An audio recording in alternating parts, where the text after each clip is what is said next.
Qué lindo, qué lindo. Aparte, son dos voces prodigiosas, ¿no? Realmente, Que sí. suerte han grabado juntos. Ahí estaba Luciano Pavarotti y Celine Dion, ¿no? Mira, nada más ni nada menos.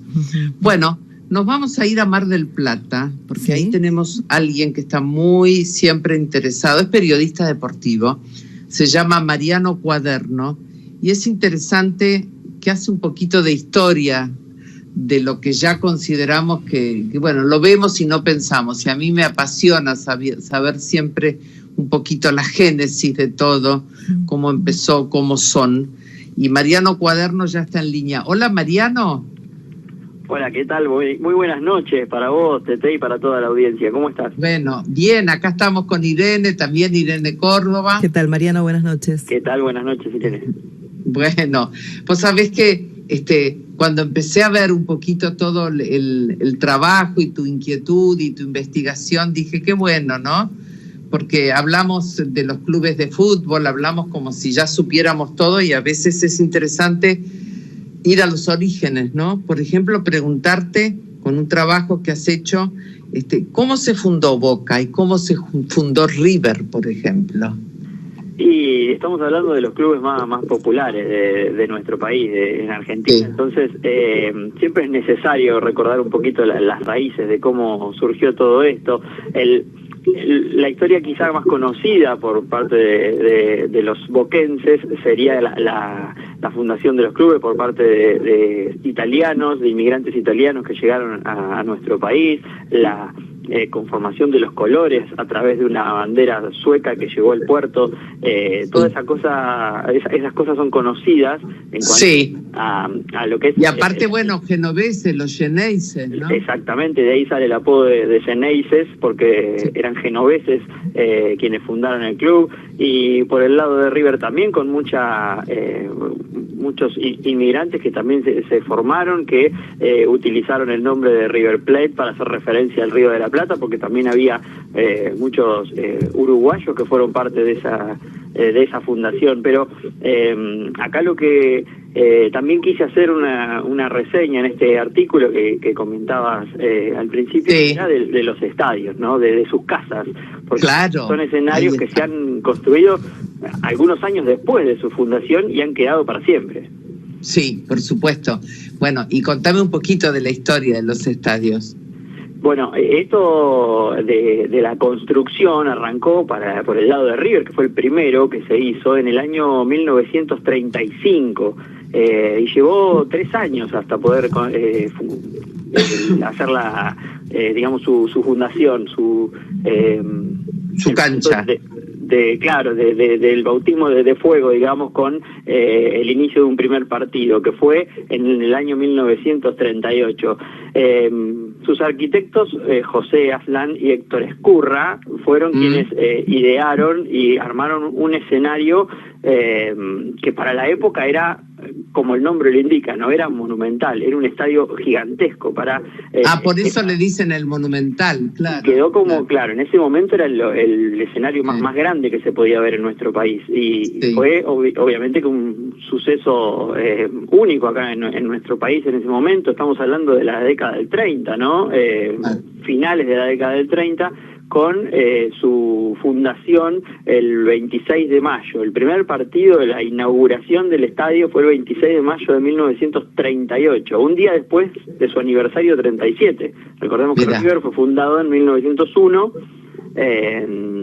también un 25 de mayo, y el 26 de mayo, pero del 38, se inauguró el Estadio Monumental. El Monumental. Y la Bombonera, porque aparte a uno le dicen el Monumental y al otro la Bombonera, mira vos.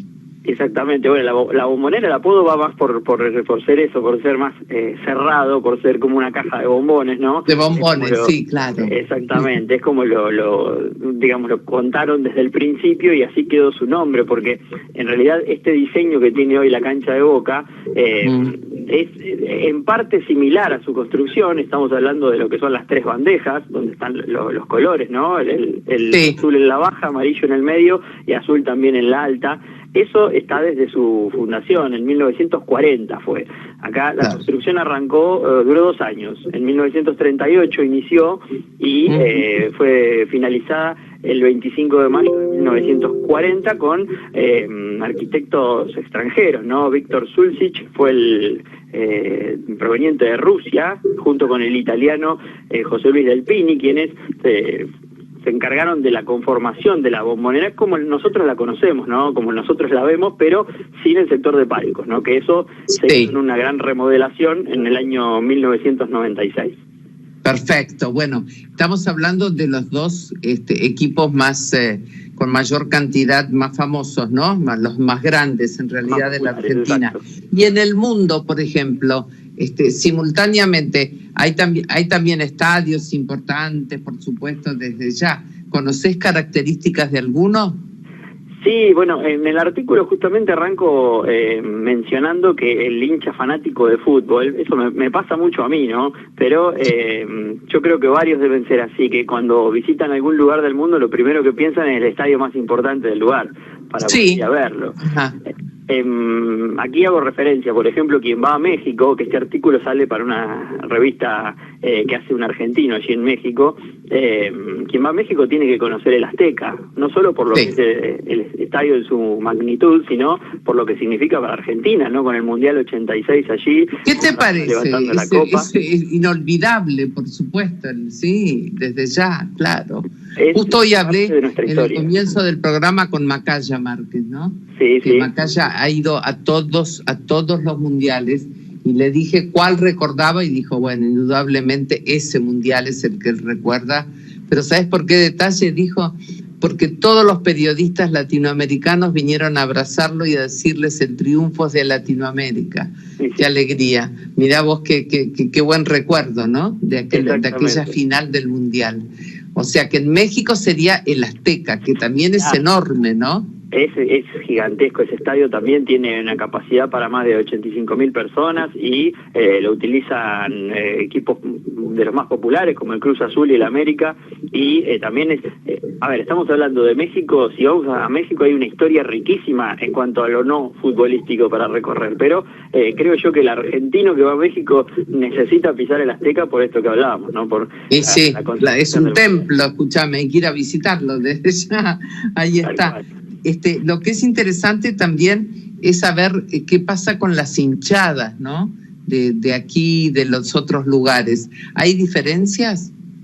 Yo creo que sí, hay mucha diferencia en cuanto a los hinchas. A ver, el argentino ya es pasional en cuanto a lo futbolístico desde la cuna, ¿no? Eso lo lleva en la sangre y es, obviamente que no todos, pero el que le gusta el fútbol se hace fanático de sus colores, y no es necesario que sea hincha de Boca, de River, puede ser hincha de su lugar, de todo, de su provincia, de su pueblo, de donde sea, cierto, sí, claro.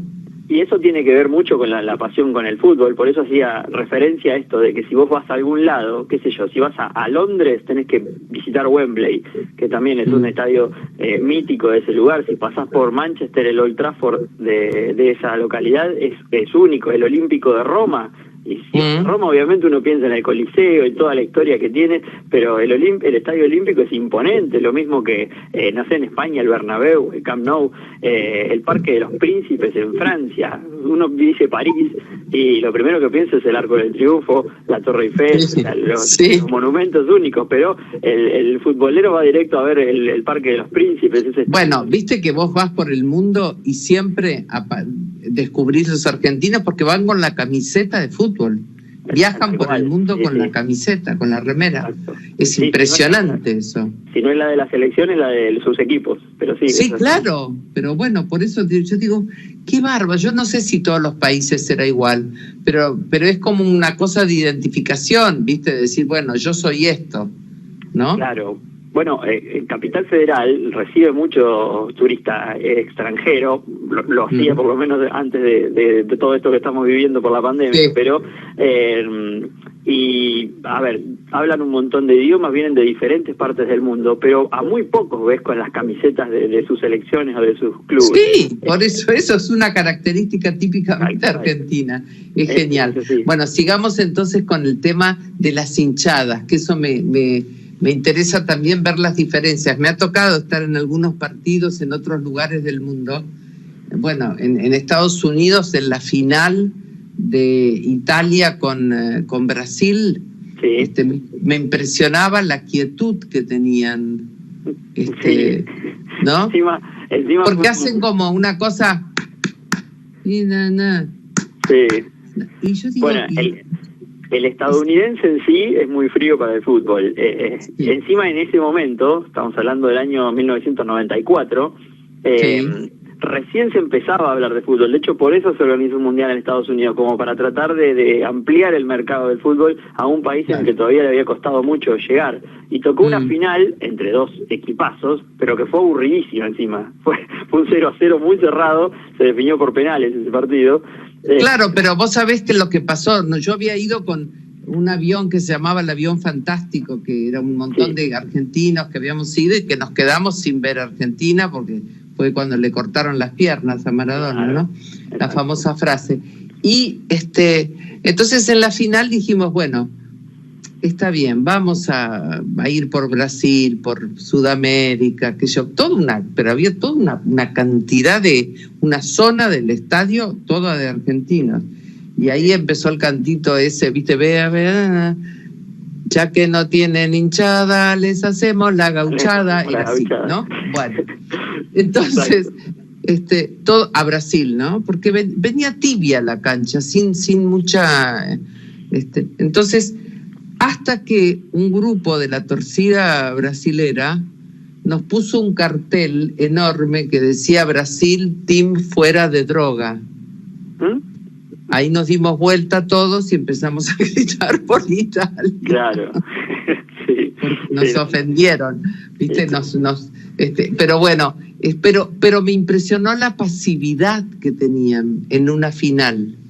Y la verdad que para los que estamos acostumbrados a otras cosas, eso llama mucho la atención, pero la mayoría de los lugares son así, digamos, más bien fríos, sobre todo uno que suele ver fútbol europeo, ve partidos de España, de fútbol inglés sobre todo, y son mucho más tranquilos los hinchas. Tienen sus barras fuertes, ¿no? Porque los hooligans han sido un problema muy grande en cuanto a las hinchas en el mundo, y son ingleses, entonces tienen esos extremos también, pero el argentino es mucho más pasional, mucho... Sí, aparte tenemos 14 millones de canciones para cantar. Eso ni hablar. Bueno, ese colorido, eso sí que es único. De hecho, en el fútbol japonés, turco, bueno, ni hablar en Latinoamérica, se cantan todas canciones argentinas. Los ritmos argentinos adaptados a letras de ellos. O sea, eso nace acá. Claro. Qué cosa curiosa, ¿no? Bueno, ¿y qué querés? ¿Liberen a Messi como liberen a Willy Barcelona o querés que se quede? Y yo soy de los que hasta que no lo veo dentro de la cancha con otra camiseta que no sea el Barcelona, no creo en nada. No lo vas a poder creer. Pero me parece que sí, hoy por hoy tiene un pie afuera y creo yo que todo indica a Manchester, ¿no? A que vaya a jugar al City con Guardiola, con Agüero de compañero y quién te dice que se lo lleve al uruguayo Suárez como lo tenía en el Barcelona, ¿no?